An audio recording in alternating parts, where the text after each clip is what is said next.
How to use DNA for long-term data archiving. What if the future of data storage wasn't in the cloud or on a hard drive, but inside a drop of liquid? It sounds like science fiction, but storing data in DNA is very real, and it could change the way we archive information forever. As digital data explodes, photos, videos, documents, even AI training sets, traditional storage systems are hitting their limits.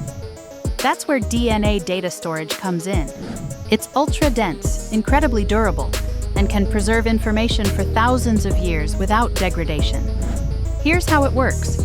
Binary data, those zeros and ones, is converted into a DNA sequence using the 4 base pairs, A, T, C, and G.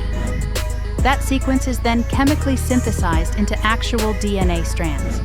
When you want to read it back, you simply sequence the DNA and decode it back into digital form. So, why should your business care? Unmatched longevity. DNA is stable for centuries. It won't degrade like tapes, disks, or flash drives. Perfect for archiving historical records, scientific data, or cultural assets. Incredible density. A single gram of DNA can theoretically store over 200 petabytes of data. That's thousands of data centers, in the size of a sugar cube. Environmental impact. DNA storage requires no electricity to maintain. Once synthesized, it's passive, cutting energy costs and reducing carbon footprints. While DNA storage isn't commercially mainstream yet, startups and research labs are rapidly developing solutions. Forward-thinking companies can start investing in DNA encoding services, long-term data strategies, and research partnerships.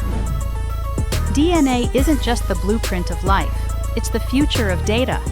Want to stay ahead in tech and science innovation? Hit like, drop a comment, and subscribe for more future-proof ideas that push boundaries.